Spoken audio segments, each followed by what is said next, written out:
Queridos irmãos, queridas irmãs, mais uma vez, saúdo a todos. Quero saudar especialmente também os sacerdotes que concelebram esta Eucaristia, os diáconos, os seminaristas. No final desta missa, faremos o envio missionário de um grupo de seminaristas que aqui estão e farão a sua semana missionária agora nesta semana que está iniciando. Portanto, é também esta uma intenção da nossa missa pelos nossos seminaristas que se preparam para o sacerdócio e também claramente para a missão que não está somente lá longe, mas está aqui perto. Cada padre é também um missionário, cada paróquia é um espaço missionário e cada comunidade paroquial é uma comunidade missionária. E para isso os seminaristas estão se preparando, visitando paróquias, visitando as comunidades, as casas, as famílias, os doentes, os hospitais, visitando os ambientes mais variados onde estão as pessoas, os pobres, os prisioneiros e assim por diante. Peço, portanto, uma oração especial por eles, pela missão que vão empreender aqui, e um grupo dos nossos seminaristas diáconos estará também partindo para a missão lá na Amazônia, durante 2 meses. Também isto, uma experiência missionária para se prepararem para o serviço pastoral e missionário nas comunidades. Hoje, a Igreja se alegra com a celebração de São Pedro e São Paulo, mártires, apóstolos da Igreja, que deram seu sangue em testemunho por Jesus Cristo. E a Igreja se firmou a partir da pregação de Pedro e de Paulo, claro, de todos os apóstolos, mas os mais mencionados e que mais influíram foram Pedro e Paulo nos inícios da vida da Igreja. E os seus escritos, o seu testemunho continua a marcar a Igreja também hoje. Hoje, sendo dia do Papa, nós lembramos de maneira toda especial o Papa Francisco e a Igreja toda reza por ele. Em todas as missas, nós rezamos pelo Papa, porque assim a Igreja manifesta sua comunhão com o Papa. Mas hoje, de maneira especial, dia de São Pedro e São Paulo, nós somos chamados a rezar especialmente por ele. E seguimos aquilo que a Igreja fez já no início. Ouvimos a primeira leitura como quando Pedro estava na prisão, Herodes havia mandado prender a Pedro, já tinha mandado matar Tiago e certamente queria matar Pedro também. Diz o texto dos Atos dos Apóstolos, a Igreja rezava continuamente por Pedro. A Igreja rezava continuamente por Pedro. E Pedro foi libertado de maneira maravilhosa da prisão, como lemos na primeira leitura desta missa. Rezar continuamente por Pedro continuou depois ao longo de toda a história na Igreja e hoje também. A Igreja reza continuamente pelo sucessor de Pedro, para que Deus o sustente na sua missão, para que lhe dê força, discernimento, a graça do Espírito Santo para conduzir a Igreja nos caminhos do Evangelho. De fato, a Pedro foi dada esta autoridade, o poder das chaves, que significa autoridade, sim, de ligar, desligar, mas também de decidir aquilo que a Igreja precisa fazer e como ela se deve conduzir. Jesus escolheu Pedro. No Evangelho vimos como em certo momento Jesus pede aos apóstolos sobre o que diz o povo a respeito dele, Jesus. E vários apóstolos respondem, reportando aquilo que o povo fala a respeito de Jesus.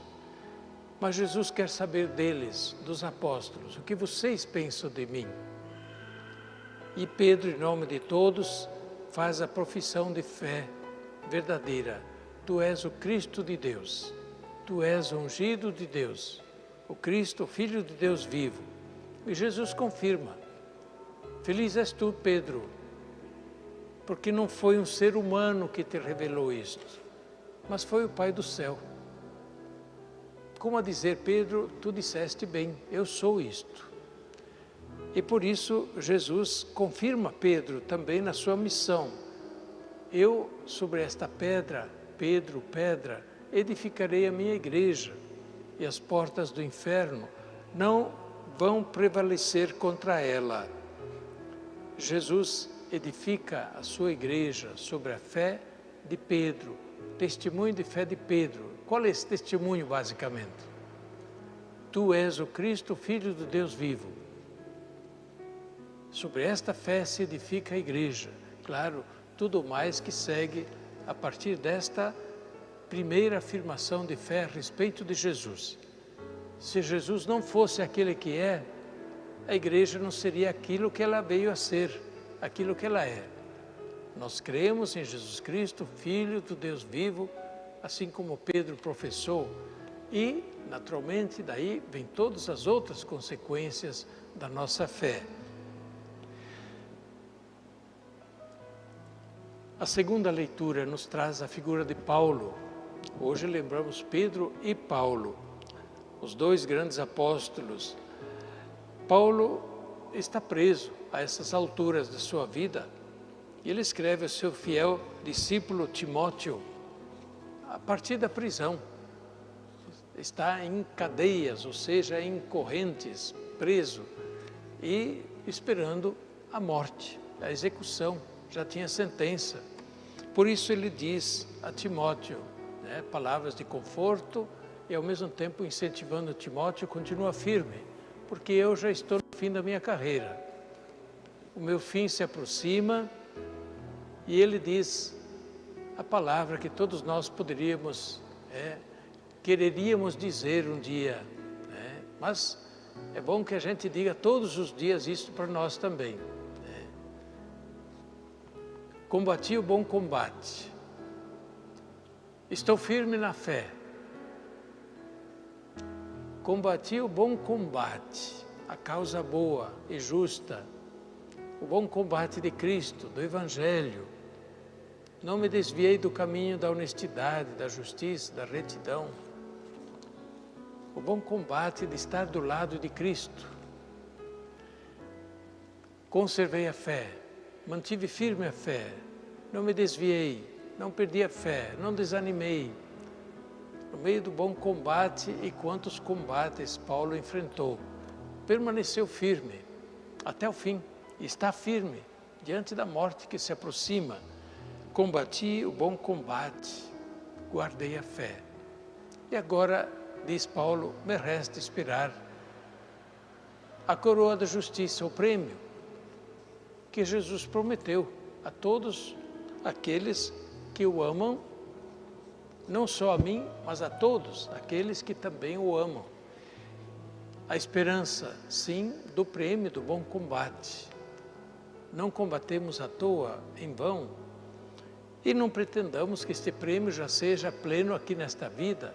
Nesta vida, sim, temos muitas consolações que nos vêm da fé. Mas Jesus não prometeu só consolações, prometeu também que teríamos muitas cruzes e perseguições. Por isso, como Paulo, também nós, através das cruzes, dificuldades da vida, não percamos o rumo, a fé, o bom combate.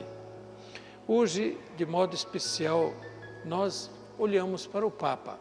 E na figura do Papa vemos a missão de Pedro e a missão de Paulo. A missão de Pedro de confirmar os irmãos na fé do Evangelho, a fé em Cristo. E é o que o Papa faz. Em nome de toda a Igreja, confirma a todos nós no caminho da fé. Por isso que é importante ouvir o Papa, dar atenção às palavras do Papa, que nos orienta, nos instrui a todos e nos vai recordando qual é o caminho verdadeiro da igreja. Não se compreende um católico que não dá atenção ao Papa. Nós todos devemos sim dar atenção ao Papa, às suas palavras, que devemos receber com respeito, e também com obediência, a obediência da fé, a palavra do Papa. Ele tem esta autoridade de confirmar a igreja nos caminhos da fé. É claro que ele não o faz sozinho, mas em última análise ele tem a suprema autoridade para fazê-lo. Ele o faz junto com todos os bispos, e cada bispo na sua diocese, estando ele em comunhão com o Papa, é também aquele que confirma os irmãos na fé, aquele que vai indicando o reto caminho da igreja. Por isso, estar em comunhão com os bispos, estar em comunhão com o Papa, o sucessor dos apóstolos, esta é uma regra de fé da igreja para nós católicos. E hoje é o dia que a gente precisa recordar isso. Precisa recordar, porque isso parece que não está tão claro na cabeça de muitas pessoas e de muitos católicos, que já olham para o Papa com indiferença, com desconfiança e até com desprezo. Que pena, que pena. Isso não é do bom católico. Os católicos estão com o Papa. A Igreja Católica está com o Papa. Quem não está com o Papa, a Igreja Católica está com o Papa. Tenhamos bem claro isso. Por isso mesmo, se professamos a fé católica, nós devemos sim respeito, obediência e comunhão com o Papa. Essa é uma regra que nós temos na nossa Igreja Católica. É importante hoje, dia de São Pedro e São Paulo, que nós pensemos nisso. O Papa também tem a missão de Paulo, não só manter a igreja unida na fé, mas também a igreja missionária. Paulo, o apóstolo missionário, aquele que mais fez para a igreja se difundir no meio dos povos, dos pagãos, naquele início do cristianismo. O Papa também tem esta missão de continuamente enviar a igreja em missão, continuamente ajudar a igreja a partir novamente em missão, de não esquecer que ela é uma igreja missionária. Então a dimensão missionária também faz parte da missão do Papa. E ele, Papa Francisco, em nossos dias, está fazendo isso com muito ardor e convidando, chamando toda a igreja a se renovar na missão. Com a renovação na missão, a igreja se renova por dentro, se renova, ganha sangue novo, espírito novo e recobra também o fervor no Evangelho.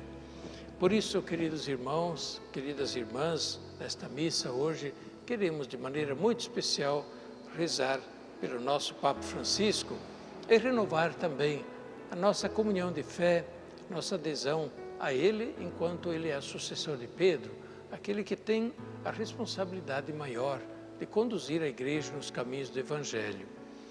Que Deus o acompanhe e fortaleça também em suas dificuldades, os seus sofrimentos, que recupere bem a saúde, que possa continuar a conduzir a igreja com segurança e nos caminhos que a renovem segundo o Evangelho de Cristo. Amém.